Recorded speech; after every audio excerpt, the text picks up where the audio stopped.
Echo the stories that ignite a fire. Yes, welcome to another episode of Echoes of Wellington, and I'm your host, Wellington Osazuwa. And like I always say on this podcast and on this platform, we are always excited to dig into real life immigrant stories that go beyond the headlines and news flash and social media uploads and all of that, to real life experiences of immigrants, stories that inspire, stories that shows the strength of and the resilience of the human spirit. We know for sure that migrating from one country to another is not an easy feat. And so it's always interesting to, have a peek into the live and the lived experiences of some immigrants that have been here for a couple of years, to share from their experiences and from the wisdom that they have gathered since they have moved. And so I'm really excited. Welcome, and thanks for joining us on this episode. And today I'm joined by a very special guest that has some very inspiring experience to share with us. And I'll be introducing him very shortly. And I want to encourage us to, like, share this video, these stories, because I know that there are new immigrants here in Canada or some other countries that would learn from these lived experiences. And also there might be somebody who needs to be inspired by the stories that we get to share from here. So you're welcome once again, and let's delve into our story today. So join me as we welcome my friend and Mr. Ajiri Alibo. Good to have you here. Welcome to this chat with me. And I'm really, really thankful that you are here to share your experience and your story. Thank you for having me, Wellington. Amazing. Really excited to be here too. Amazing. Great. So we'll just jump straight to it because we have quite a couple of things to talk about today, right? Yeah. So I know that from what you had told me before, I know that you left Nigeria to Canada in 2019. And when I moved to this city where I wasn't here originally, and then when I moved in here, within the space of 2, 3, 4 months, your name started ringing bell. Wow. I was hearing your name. Somebody will call you the HR guy. Somebody will call you different names. And I was looking forward to meeting this guy one day. And I'm excited that you're sitting on my couch right now. We're having this conversation. That's amazing. Well, it's a pleasure. Yeah. So tell us, where maybe the first question I'd like to ask is, what were you doing for a living in Nigeria before you moved to Canada?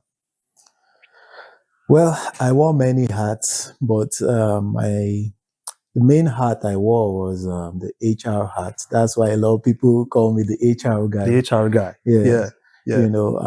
Some other people call me Mr. Fixer, right? Oh, because they see me as someone that can fix any problem. That's even my kids call me Mr. Fixer. But prior to moving to Canada, I worked for a non-for-profit company called the Open Society. I was in charge of the HR. I covered Anglophone West African countries, because it's an international organization. So wow, it was quite an experience. That's a big portfolio. It was, because I had to understand the different employment laws in different countries. Our headquarters was in Dakar, Senegal at that time. So, but I worked in the Nigerian office. So I was shuttling between Dakar and different other countries like Sierra Leone, English-speaking West African countries. Then I covered some of the operations related to finance too, because we were giving out grants, so I did a bit of project management too in my role as an HR person. So it was quite a great experience working there. Wow. Yes. Wow. That's amazing. Now, just hearing what you just shared with us, somebody would hear you, talk about what you were doing in Nigeria and this big portfolio. You were working for a multinational. I'm sure you were even being paid in foreign currency. And yet you decided to leave that to migrate to a place where you didn't know what to expect or what you were going to meet there. So my question would be, when did you decide you were going to leave, and what made you leave all of that to come to Canada? That's a very deep question, because my journey to Canada did not just start in 2019 when I arrived here in Canada. Neither did it start in 2018. It was something that was inspired like many years, like in 1998, you know. Yeah, Wow. so it was a dream I had. I know I'm going to sound spooky, Nah. right? But, you know, most recently, someone reached out to me and said, Ajiri, 25 years ago, you told me You this said and this. you're here. And, you know, but it was just a dream one morning. I just felt Edmonton, you know, and it was like Edmonton for Christ. That was what I saw in my dream. wow. And I was like, okay, Edmonton. I didn't know where Edmonton was at that time in 1998. Is this real? This happened? Wow. Yeah, I didn't know where Edmonton was. I didn't know anything about Edmonton. But a couple of weeks later, I heard the news and they were discussing something about Edmonton, Canada. And I said, oh, that was the thing, the same place I heard in my dream. That's amazing. You know, so that was how it sparked. That was how everything about coming to Canada happened. I didn't have the means. I didn't think of it, but I just knew and believed that I'll be there one day. So all the events just started unraveling, right? You know, to get to Canada. And well, I could say I started my intentionally, you know, thinking about Canada maybe in 2014, right? You know, then my mind was maybe to go to the US and all of that. But, you know, intentionally, 2014, we said maybe we could come to Canada. We had our baby in the US at that time. Right. And we felt maybe the way Nigeria was going, maybe it's high time for us to start thinking about the kids. You know, that's one of the things most immigrants will say. They're doing it for their kids.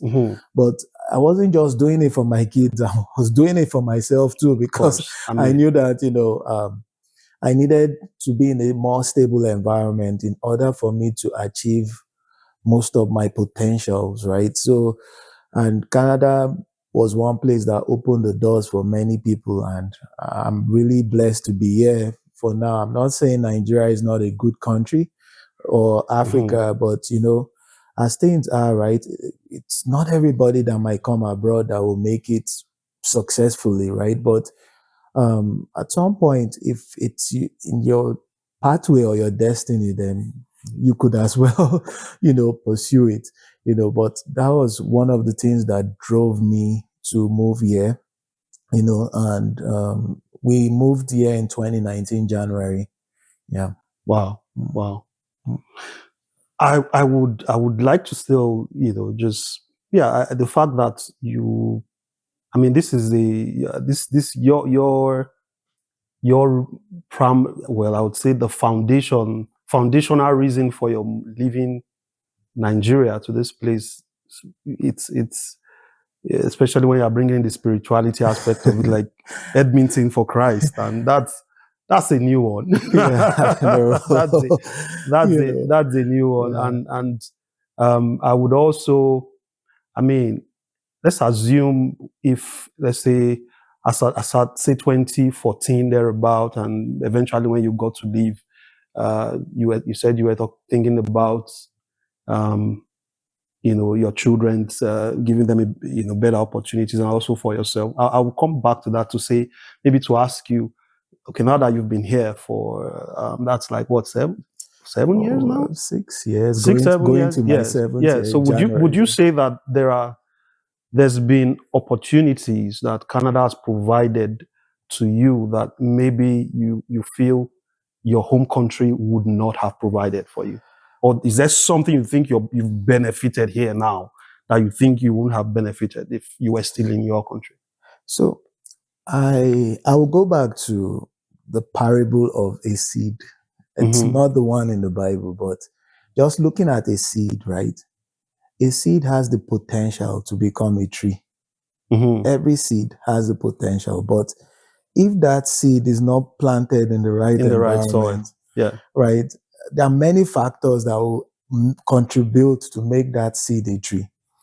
True. And if it's environment matters, if you water it, if it's, all of those factors. And when you consider some of the factors that shapes a person, and determines a person's future, I'm not saying chaos is not part of it. There are people who thrive in any environment, but I'll tell you that, the environment here has given me that opportunity to know that, I can do it. I can predict a few things. I can have a clear plan that I'm working towards. That predictability is a key factor that we did not have in Nigeria.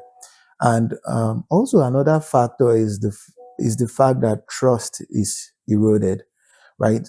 We live in a credit-driven economy right now. Back home, it was cash-driven. Why? Right. Because no trust. Just Right. pay me for whatever service I'm offering to you. But yeah, trust is there. You can take a 10K line of credit. You can drive into a dealership and come out with a car. Nobody's going to chase you or, wonder where you're going or if you're going to pay. Right. So that's the environment, right? That I really love, right? And it has helped me in many ways as an entrepreneur, as an individual. We're able to plan better. And you can see that most of the plans that you have, you see it coming into fusion. Yeah. So you're not. I mean, that's why I asked this particular question, because this conversations we never can even predict how far it will go. Yeah. A policymaker can be listening to this from Nigeria, and these reasons you just mentioned are the same reasons why a lot of us left, right? The fact that you just want an environment where the basics of life are taken care of, so that your productivity can be most optimized. Yes. You're not bothered about certain things because the system takes care of it. Yeah. Right. So that's why I asked that question. Okay. So I mean, also just saying that despite the fact that you had a great career, you had a great job, you had a big portfolio, that didn't provide the system. It didn't. Oh, well, to an extent it did. Okay. But there are so many factors that are within your control, and there are factors that are not. Yeah. So the factors that are not within my control, right? Yeah. I couldn't handle some of them. Yeah. Okay. Right. Yeah. Right. Cool. Nice. So you came in 2019 January. So yeah, just for the fun of maybe just for us to laugh a bit. I'm sure you would have experienced this, or maybe something, an expectation that a new person coming into Canada should not be surprised to experience. Would be me asking you, what would you say were some of the shocks or some of the mistakes you made when you just came to Canada as a new immigrant? Well, if there were any. First and foremost, 2019, I didn't plan to stay when I came. There's a term you still had your job. Yeah, there's a term we use here where we say soft landing. Some people will understand what landing. It means, right? Yeah, that was my goal. Just bring my family. I had my 2 daughters at that time. My goal was, come settle them and my wife. Then I go back, work for 12 months. Yeah. I was earning in US dollars. So just gather some more US dollars, come here. US dollars at that time, 2019, up till now, still has more value than the Canadian dollars. So in my mind, I said, if I did that, get my 13 months, that was my own thinking, but when we got in here, my first shocker was the weather. Right. Coming from a +40 to a -40. Nobody told me about it. You have to experience it. And in Edmonton again. Oh my goodness. 2019 was like the worst winter. For those who came in 2019 or experienced winter, especially in January, you feel it more in January. Yeah. And in Edmonton, there was a time it was like -40 for a stretch, like 3-4 days. They said in like 40 years, it hasn't happened in that way.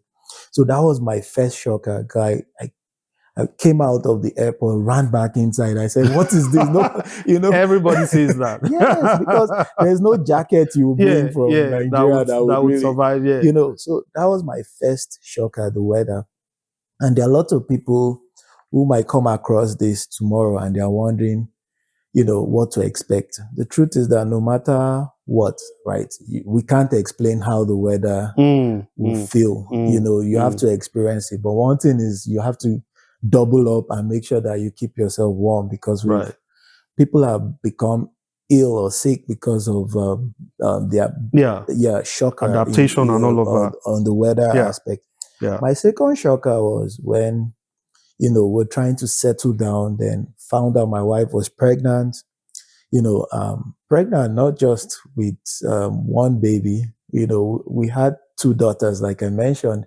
We were praying for a boy, but only for us to go for a scan and found out that she was pregnant with a set of triplets, right? So, so I graduated from 2 daughters to 5 daughters, Wow. So the boy I was looking for, I still didn't get it. So, but I'm grateful to God I have 5 girls. So I'm blessed amongst women. Yeah, daughters are amazing. Daughters are amazing. Yeah. So that was my second shocker, and that was when I decided that if my wife will be having triplets, there's no way I'm going to leave my family, go back and work for 12 months and come back. Definitely. Yeah, that changed the whole plan. It changed everything for me. So I had to resign, start looking for a job. I went back to sell off everything. Soft landing became hard landing for me. So that was how I integrated into the system and life started. I started by getting a job as an HR assistant, right? Because I felt that, let me start from somewhere with my HR experience. At least from there, I can, grow through the ranks. But I was fortunate to get a job in HR as an assistant. But as God will have it, when I got to that interview, I got promoted to an HR manager. Right? Oh, that was boy. my third shocker too. Oh boy! Wow! And my boss asked me, "Are you able to handle this?" I said, "Of course." It's something. Wow! So that was the third shocker. And this might not happen for everybody like this, right? But that was the story of my life. Coming to Canada, and it was a great experience for me. Starting my journey in that way, and I count it all a blessing. I would say the triplets gave you that miracle too. They brought the luck. I would ascribe it to them. So the triplets, of course, God, and your skills. Well, your skills. We can say that too. But I would tell you, it wasn't a pleasant experience for me, right? Because I didn't know anybody when I came to Edmonton, apart from one person called Paul O'Meara. We went to the same high school, so he helped me out to settle down here in Canada. So starting your journey without knowing anybody. was not a fine experience for me. Then the triplets were coming. And guess what? When these triplets came, they came too early at 24 weeks. Wow. Yes. Wow. So, and triplets at 24 weeks. Wow. And that was another experience for myself and my spouse, because my two daughters, because it's, they were kids, right? They don't know what's going on and all of these things, right? And these kids were at the emergency for roughly, one of them, they came in June, right? 2 of them came back home around October that same year. Then the last one came back home March 2020. What? So think about it. New immigrant, you just got a new job. The first thing you want to do is to prove to your employers, oh my God, why they gave you gave you that job. And then you're telling them stories of my wife has triplets and early arrival and all the oh my God, all the challenges that came with that, because every day, right? In short, the prediction was that these kids they were not going to get out of that hospital. Because in short, they weighed 350 grams. You know what 350 grams? Wow. That's like a pack of margarine, right? Wow. That was their weight. Wow. You know, seeing them at that moment, you feel there was no hope. But we trusted God, right? Because that's all we know from where we're coming from. And, you know, that was our foundation. You know, even when they brought us to the room to tell us that these kids were not going to make it, there's no child that has weighed this, that has this weight that come out of this hospital. I told the doctor then, me and my wife, that this would be the first. Right. Wow. Yes. That's amazing. You know, so our faith was strong because we had no other option, you know. And for those who might feel that God doesn't exist, it might not exist for some people, but our experience it's experiential for some of us. So that was our experience, right?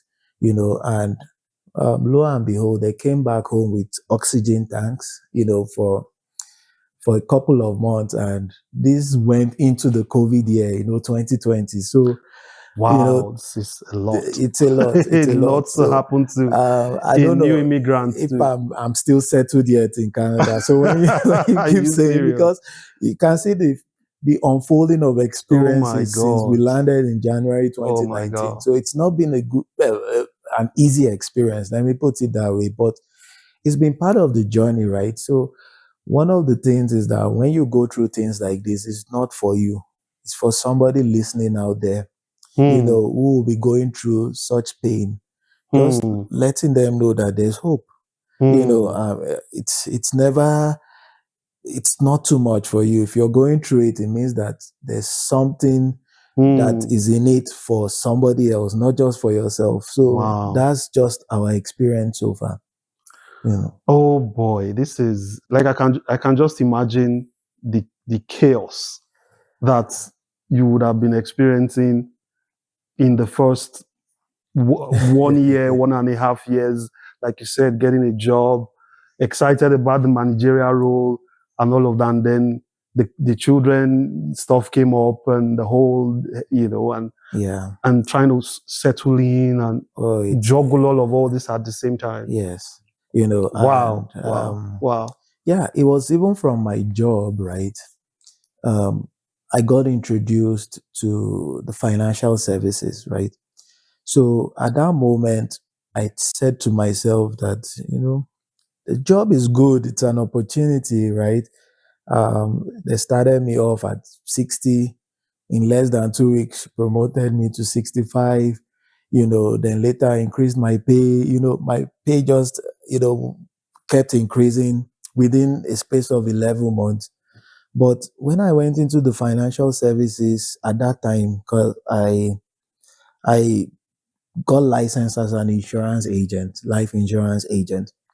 That was, we got introduced in June, but I got licensed in August. But I said to myself, right, 9 to 5 with my situation might not be the appropriate scenario for us, because I needed to spend time helping out with the kids. We didn't really have help. Right. My mother-in-law came around October.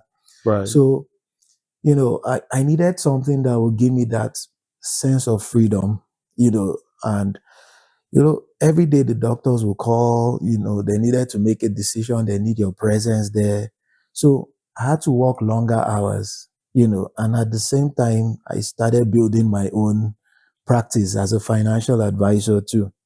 So all of this happened all at the same time, you know, and yeah, it was not an easy experience, but within me, I had to encourage myself that, you know, we're here now, we have to make it work, you know. And so you need a strong mindset and mentality to go through some of these things.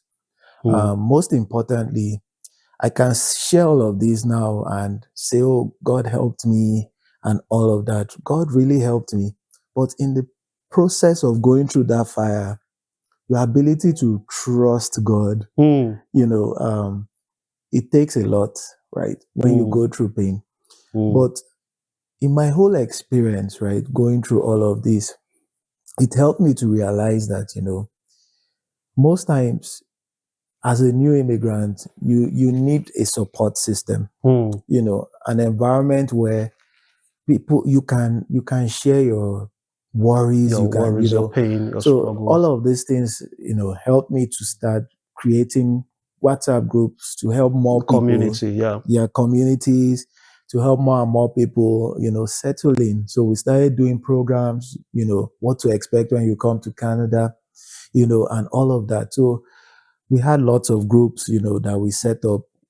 At least has helped a lot of people here, you know, settle down. Maybe that's why you hear my name a lot, you know, in all of these spaces. Yeah. So first of all, I just want to say well done for you know, for the kind of mindset you have, because a lot of persons who would go through, especially new persons to a new country where you don't have family members, go through what you went through, man, they would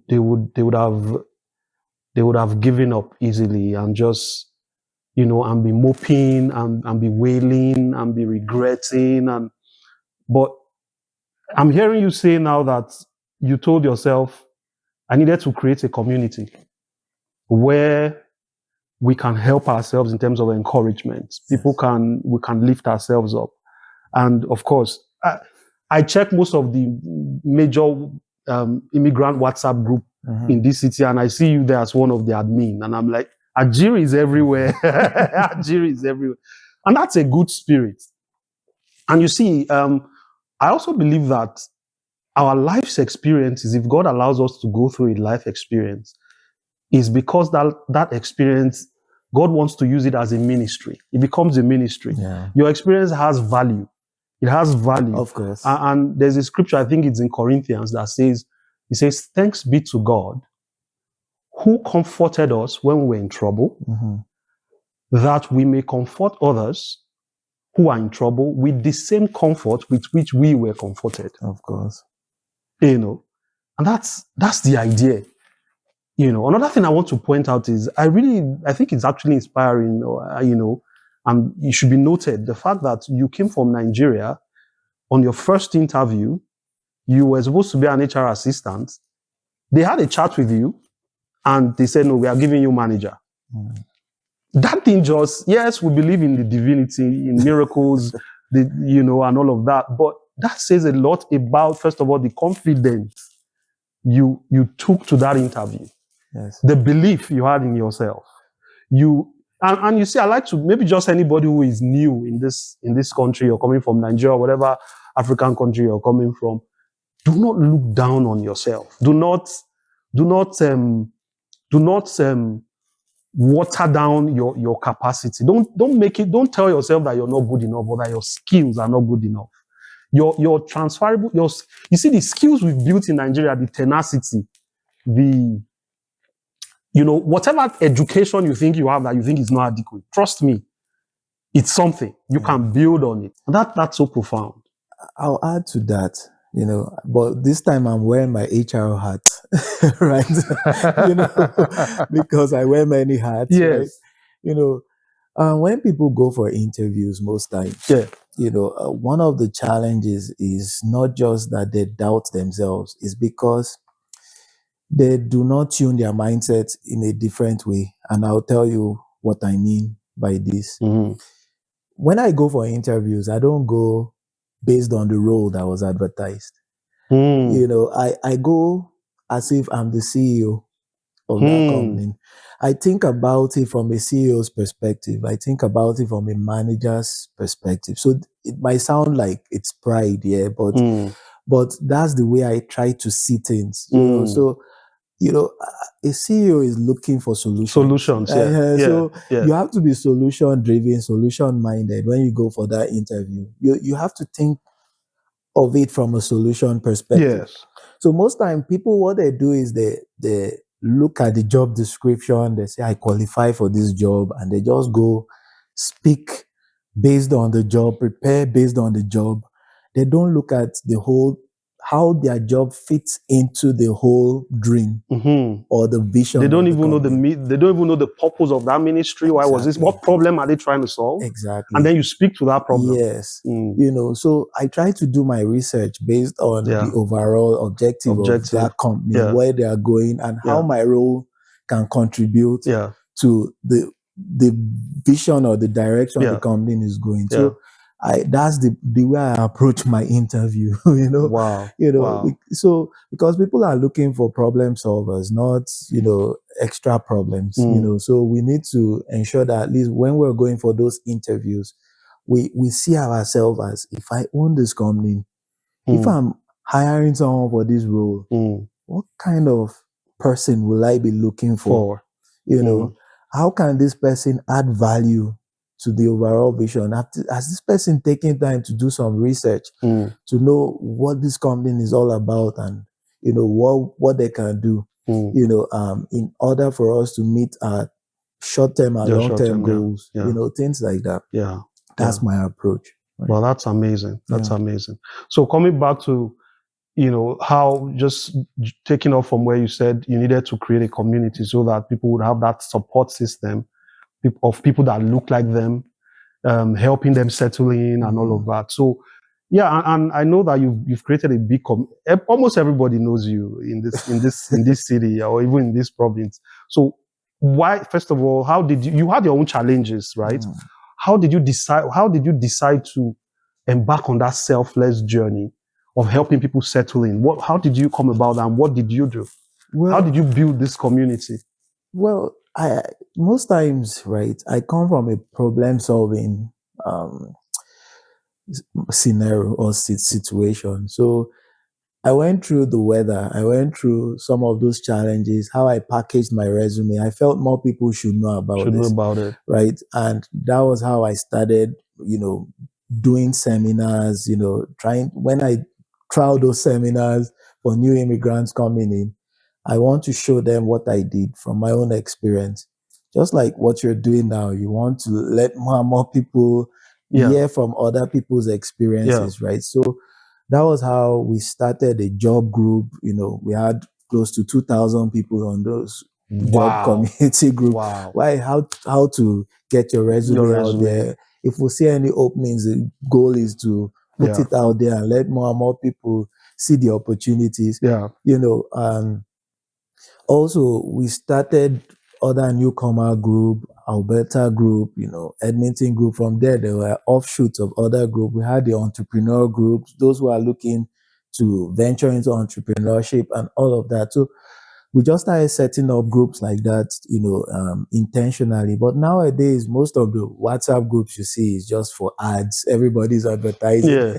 People are doing things now. But we're happy that, more and more immigrants are looking into entrepreneurship and looking to serve their primary community, So we're happy to do that, and to help more and more people even have more visibility online. That's the new approach that we're, pushing through right now, with our strategies. But the goal here is, if you have something that can benefit people, why keep it to yourself? That's my own philosophy. Because, if you keep it to yourself, it dies with you and the world is deprived of it. So for me, I want to share it with as many people as I can share it with. Sometimes my wife would tell me that why am I just giving out all this information? I say, but why do I want to keep it? Right? At the end of the day, people can have the information and not be able to use it. So why do I want to hold it? Those that can use it and run with it, all good. It helps humanity. That's my own philosophy. That's great. At the end of the day, we'll all die. We'll leave everything behind. That's so amazing. It's just the legacy we try to build that matters. That's amazing. So what exactly do you do now? You left that job and then you started financial services. Yes. So what exactly do you do now? So I wear two hats right now, in the business world. So I left my 9-to-5 March 2020. I was pumped up when I left my 9-to-5. My goal was, okay, I'm just going to pursue this insurance thing and just be a life insurance agent, build my business, grow my business. All of that was my intention. But guess what? I resigned February 2020. My goal was to pump just go out. Sure, my boss told me then that they are going to bump my pay from 72K, that I should just stay, to 100 that time. I said, well, in 2020, 100K is not a bad amount. Imagine 72K was not bad on its own. Yeah. I said to myself that, for how long am I going to work for someone? I needed to just build my own thing, at that time. And I said, that's the only way I could have that freedom. The freedom I'm talking about is not just the financial freedom, but the freedom to really do what I want to do, you know, and the freedom to be able to at least help other people because I have more time, right? So when I left that job, the next month, COVID happened. There was a lockdown, and I didn't qualify for the CERB then. I don't know if you were familiar with that. The government was giving $2,000 to everyone who... I wasn't even here then. Okay. Yeah, I wasn't here then. In 2020, when COVID happened, government was giving $2,000 for those who were fired from their job or who lost their job as a result of COVID. But I resigned. 2,000 monthly? Yes, monthly. Ooh, wow. Okay. Well, since I resigned, I didn't qualify for that. And I was going to focus on selling life insurance and investment products. But guess what? When there's no job, who do you sell to? Who do you sell to? So that was my first baptism in entrepreneurship because, I had to improvise at that time. So I lost my job by resigning. I didn't have the CERB. I was just on my own. There was a lockdown. You couldn't go out. I was just sitting in my living room watching TV. With 5 children. With 5 kids, 3 on oxygen.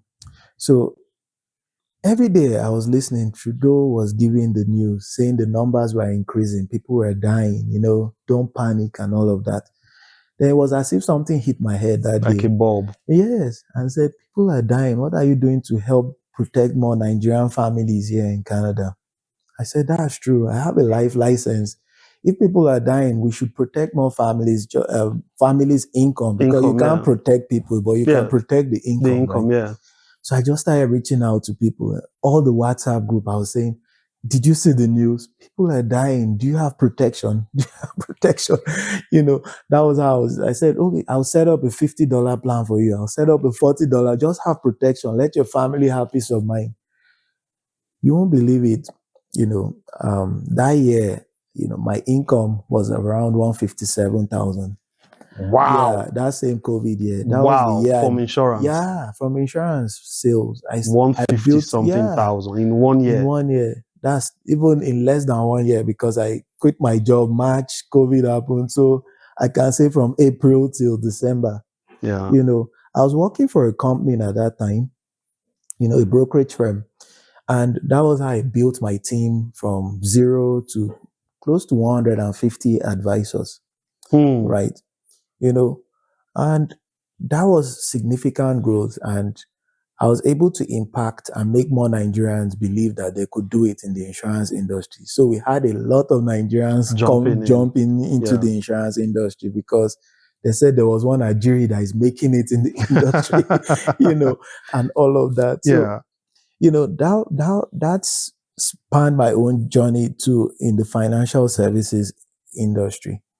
But recently, 2025, I left the brokerage firm where I worked, and I said that, it was time for us to start something that at least is tailored to African immigrants. The reason why we started Velmora Financial Group was to ensure that at least we have a voice in the financial industry. Yeah, in the sector. Yeah, financial sector, where we can at least create tailor-made strategies for immigrants. African immigrants in particular, because every immigrant has a peculiarity in terms of their finance. But we're looking at how can we tailor things to African immigrants to help them at least create wealth. There are lots of insurance agents there just selling policies. Buying policies does not help you create wealth. Where are you on the wealth journey. Then we now sit down with you and do something that works best for you, that in 5, 10, 20 years, at least you can say, okay, we've created wealth. Even if it's just to start you on a journey, you know. And this is why we started Belmora Financial Group. You know, right now, as we speak now, we have close to 30 advisors and we're growing. Lots of people will say, oh, I want to be a part of this vision, because they see it. They know the importance, the needs are there. You know, we're breaking barriers. We're starting something different, you know, and we want to make this tailored to at least African community. We want to be the voice that will help people retire well, not just retire well, but create wealth. So that's our target right now. Then, told you I wore 2 hats, right? My second hat is we have a coaching company where we help entrepreneurs, right, gain more visibility, you know, online. You told me you came across one of my interviews, right? Yeah. So it's part of it. And so far, we started this business. It's called the Wealth Mastery Inc. The goal is, how can we help more entrepreneurs have the confidence to do more, you know, and be more and attract more clients? We have a diverse group right now. We've been able to at least coach close to 15 entrepreneurs. And we're talking about immigrant entrepreneurs here. One of the people who joined our pioneer coaching clients, in less than 45 days after joining our coaching program, made over $45,000 from just a few tweaks that we did, you know, through our program. And we have about 11 people right now, and they are all doing well in terms of visibility. We have more people joining us. But the goal is that we want to help at least minimum 50 entrepreneurs in 2026, you know, gain more visibility, have more structures in their businesses, ensure that they have systems in place, you know, because most people say they are entrepreneurs, but guess what? The business is not giving them that freedom. Right. And it's almost like it's another job. So our job here they have to be involved on a day-to-day. We want to structure. Exactly. We want to create systems for them. You know, systems that will keep their businesses running. You know, and that's what has helped me in growing my agency when I was with the other company before I started my own agency, which it's tailored to Africans, right? You know, and we created systems that worked for us, and we said we could do this, right? And that's the whole idea, and that's what we're trying to do. Hopefully, 2026, end of 2026, we want to have trained at least 200 agents. You know, by the end of 2026, if we have 30 in less than 2 months already, we know we can do it. Yeah. Wow, that's amazing. I really like the vision you have, because of course we know that in this part of the world, there are certain communities that it's obvious. You see that they support themselves. Yes. We have the Asian communities. Yes. I mean, you can't break in. You know, one person is doing this, before you know it, 2, 3, 4, 5 persons they've been brought in, and everybody's progressing together. So to see you say we're trying to create something for Africans, you know, and then help build that community. That's really, really amazing. That's really amazing. So I want to ask this question, right? Back to, you know, the lived experiences that you've had so far in this place, right? So I would like to ask you, in 6 years now, going to 7 years, would you say that there's been any regrets coming to Canada for you? I have no regrets. No regrets whatsoever. No regrets. I don't even look back, because life is a journey, right? It doesn't matter where you are, in my opinion, right? Life is a journey. So what matters to me is serving where I am, you know, and being the best version of myself where I am. So looking back, I have no regrets. I know most times. Did you have expectations of Canada that you think were dashed when you came, that have not been met? Of course, you know, the way it's painted living abroad, right? You know, everybody feels when you come here, your dreams will be fixed. You pluck money from the You know, trees. I always say that, the movies, Hollywood, they are the greatest salespeople, and we need to learn from them. We need to learn from them. Honestly. Africa needs to learn from them. Yes. Yeah. Everybody needs to learn from them, because the way they position the movies, right? What the culture that they sold to us. Yeah. We bought into it. Yeah. Canada too sold that culture to us. But it's not like it's false. Really.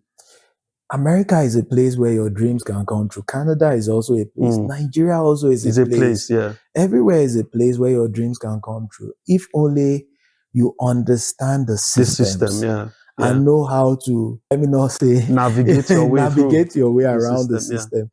Yeah. There are people who do it successfully in Nigeria. There are people who do it in Africa successfully. It's the system. You can't beat it, right?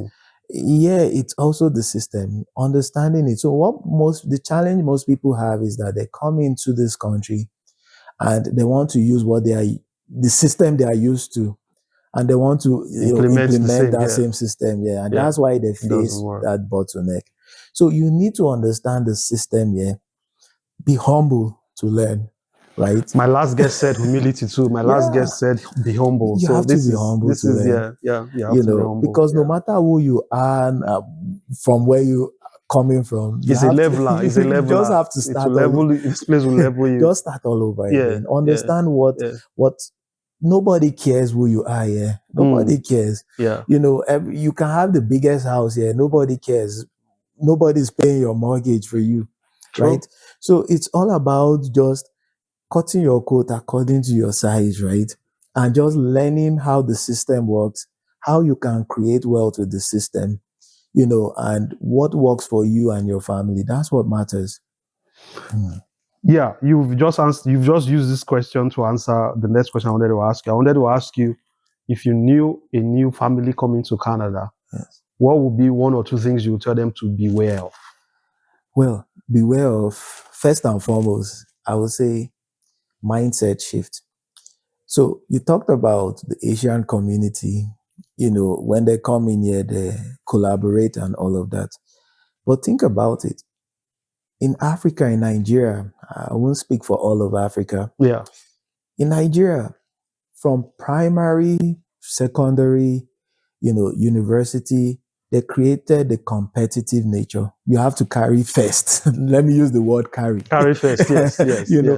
First, second, third, fourth, fifth. So that competitive. And your parents will say, the person who will carry first get two heads. That kind of thing. So we started in that competitive way. So it continued with us. Yeah. Yeah, you see your kids going to school. There's nothing like they don't give first, second, third. Why? Because that mindset has to change one way or the other. Yeah. So this is why we compete a lot. You see Wellington is driving the Porsche. I need to be like Wellington. You don't know his situation. You don't know if that Porsche was a gift. You just don't know. You just feel that the guy is living large. Yeah. And you just want to be like that person. And some people don't mind even bringing somebody down. In order to... Or you sit down with 2 or 3 guys and say, oh, this is what we should do. One of them will take that idea and say it's his idea and kill the other partnership. We are not used to that. Yeah, these things happen. It happens. Yeah. We're not used to that. So it's a big challenge, and it has to start with the mindset shift. When you come in here, you have to ask yourself, what do you really want to achieve? Where do you want to be in the next 5-10 years? What kind of partnerships can I get into in order for me to get there? Those are the questions you need to ask yourself, because it's going to be different for every person, but we all have to decide what we truly want. Who do we want to align with? See, abroad, not everybody should be your friend. And don't try to be friends with everybody. And if somebody doesn't want to be friends with you, don't stress yourself. Live your life and continue moving, right? Work with only people who collaborate, who align with your values, philosophies and values. So I don't have a lot of friends, and I don't want to have a lot of friends, but I would like to build a strong network and connect with the people I can connect with. I don't care who envies me. I don't care who doesn't like me. It's normal. Even It's Jesus normal. Christ had Yeah. enemies. Yeah. So there's nobody that has existed on this planet that will say everybody liked them. Even the Martin Luther, even everybody, they had enemies, So I'm not looking over my shoulder who likes me or who doesn't like me. I just want to pursue the vision and goal and help as many people as I can help and connect with as many people that I can connect with and partner with as many people that I can partner with. So it's a mindset shift. Anyone coming in here, you just have to shift your mindset and really decide what you are really coming in here for. And forget about anybody you know living here. That's a good point. Yeah, you just forget about because them. people will disappoint you. Yes. People will And also disappoint you. don't compare yourself with anybody. I could tell you that I got promoted and you'd be expecting that promotion and you might not get it, in an interview. Yeah, but the journey I've gone through is challenging. Some people cannot even stand it. You can't stand it, And I'm grateful to my spouse, right? Because it's a great partnership. If God gives me another life, I'd love to marry my wife again because she really has helped us, become get to where we are. That's it. I mean, the point you just made now about your wife and the fact that if you were to get married again in another life, it would be to the same person. I mean, that's a very powerful point. And like I always say, any person who is married abroad, an immigrant, especially from Africa, married abroad that has a wife that supports, that is a good support system, that person is blessed and highly favored.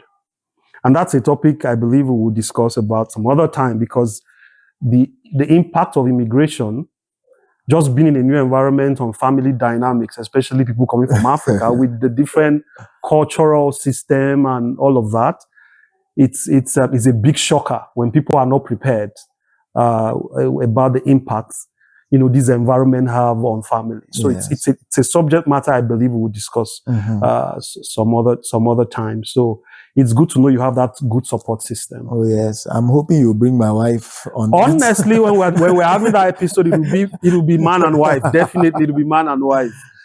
So I mean, I think one of the biggest advice I would give to any person coming to this part of the world as a family is: look, the biggest and strongest support system you can ever have is your wife. Is that home you have? Your home must be a fortress. Yes. So that after fighting the battles out there, when you come in, you want to come to a safe space where things work. That's amazing. So the next question I'd like to ask as we wrap this conversation up, I would jam 2-3 questions together, right? The first one would be, so just highlight some of your personal principles and core values that you think have kept you going and has helped you in this upward trajectory, going through the hard times that you mentioned. Some of your core values and personal principles that you think have helped you that some other persons might want to imbibe. That's one. Number 2 is, if you were to sit with a Nigerian policymaker, now you've been in 2 different countries, you've seen what works here, what doesn't work in Nigeria, and if you were to give them suggestions as to what they can implement in Nigeria, some things they should put in place that would help, that maybe reduce people wanting to leave the country on one hand, and also encourage those of us that are in the diaspora to want to collaborate more with our country, the economy of our country, do business and all of that. And then finally, this is Echoes with Wellington, right? And we believe that the stories we share on this platform would echo through time and space, and leave a lasting impact and legacy. So if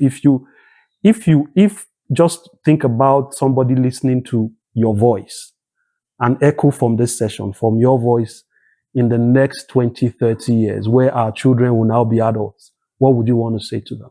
Wow. These are deep questions. Deep questions, right? Yes. No, I've mentioned a few of my personal philosophies. Already. Like, I'm not too worried about what people say about me or what they don't say. People will always have different opinions. Yeah. So if you pay attention to those things, you get distracted. Yeah. So I'm just focused on what I'm doing, and I don't want to be friends with everybody. Whatever I know, I'm going to share to as many people as I can share it to. Yeah. It's my personal philosophy. And I don't want to hold on to things that can be of value to people. So I try to pay attention to what people are saying and what people are not saying, in the sense that, what are some of the challenges people are facing and what solutions can we give to those people? That's what I mean. You have a servitude spirit, like you're ready to serve. Yes, because add value. In creating wealth, in making money, it's more on solving problems. Yeah. So if you can find the problems, right, and you bring the solutions to them, then you would make money. So the money you're looking for is not in your pocket; it's in people's pocket. So you just need to have a way to unlock it, and the only way to unlock it is to find a solution to their problems. Yeah. So that's basically some of my philosophies that I live by, right? So if I was to talk to a policy maker today, or tomorrow, one of the things, right, that is driving people out of their country is trust. Trusting the system, trusting what the government says they will do, right? And, having faith in that system, right? Because we know that in Nigeria, government changes every 4 years. I'm not saying that the government here are perfect, but it's just that they have a system that you can trust. Back home, the system, you can't trust it. It flip-flops. It just, it's erratic, and that's a big challenge. And I don't know if policymakers can solve that problem, because when we talk about corruption and all of this, right, sometimes I even say maybe we should legalize corruption in Nigeria. So at least we know this is how much you can steal at every point in time, right? Yeah. Because if you legalize it, you make it open, and maybe things can be better. We can put a system around the corruption that they call, but the truth is that's sad. That's unfortunate, though. Yeah, but trust is the major issue. Trust and I don't know how the government can build trust in 4 years or in 8 years or in 10 years, because this government will change, a new government will come, they will bring a new policy, and they don't set long-term visions in Nigeria, visions that you run with. And people can run with it and, trust it. So it's a big challenge. Yeah. So it's something that I feel that they need to work on. And that's a leadership problem, by the way. Well, it is, right? But guess what? The leaders 4 years ago were citizens, and when they come in as citizens, I don't know if it's an institutional problem. They come in as leaders now, they still continue in that trajectory. So I don't know if it's a problem, it's a systemic problem, or something that we need to work on, but it's a big challenge, because those in the diaspora, right, going back home is because they are wondering, can I trust the system? Am I safe enough? If I'm, it's just the fear of the unknown, right? Because they don't trust the system. People come in here because they feel that they can trust the system. A government official does something wrong, they step out of office. There's accountability. There's accountability, but we don't have it. So until we start saying such things, that's when people start believing and they want to come back. Then 20, 30 years from now, if somebody should listen to this, right, at the end of the day, it comes down to one question, right? Why are you here on this planet? Right? Because if you don't understand your true purpose, right, then abuse is inevitable, right? So people have to understand that we are here on a journey. There will be a generation that will never remember you. They will never, because the kids that you see today, they're going to become parents. They will also get old and die. They'll pass on. Let me not use the DIE. But if I ask you today now, who was the richest man in 1748? I don't know. So there will be a generation that will not remember you. But every generation that will not remember you will remember a legacy that you left behind. If I ask you, who are the kids of McDonald's? We don't know, but we know McDonald's. So what's that legacy you want to leave behind that will outlive you, that would still be relevant for many generations to come? We might not know Steve Jobs 20 years from now, but Apple brand will still be there. And because that brand exists, they want to know who started it. That's how you can build your legacy. So what is that thing you want to leave behind that many generations will find valuable? And they will ask, who started this thing? And they can do a research on you. Amazing. That's the main thing I always think about every time. When I create products, when I try to create value, I ask myself, can this thing outlive me? Can this thing last in the next 20, 30 years? That's the idea, and that's what pushes me. And it forms part of my philosophy. Wow. That's some echoes. That's a powerful echo that would resonate many, many years to come. That's powerful. And just to, as we wrap up, your story's been very inspiring, and your journey that we've just captured in these minutes or within an hour conversation. I believe that a lot of people would learn from it. A lot of immigrants would learn from it to know that you are unstoppable. You are the one that can put limits on yourself and the things you can achieve in this part of the world. You are enough. The package with which you came with as a person to this part of the world is enough for you to hit the ground running with, and then keep building, keep learning, be humble, keep learning, and all of that. Never look down on yourself. The human spirit is strong, is resilient. You don't even know your capacity until you are pressed. And then your nuggets that you've dropped, very powerful. And I really love the legacy you talked about in the end. Very powerful. So I'd like to say thank you very much, Ajiri, for this session. And I hope that my viewers would have picked one or two things. Whether you're an immigrant or you're planning to migrate to another country, I believe that you would have picked one or two things from this episode. If you found this video very valuable, you can share it for as many as those that you feel would benefit from it. And also, I would like to see your comments. Did you pick anything from this conversation? What didn't you agree with? It would be great to read those comments, and then to help us better, package this sessions for you. So until next time, it's Wellington Osazuwa with Echoes of Wellington. See you next time. Echoes of stories that are dead. Echo with Wellington.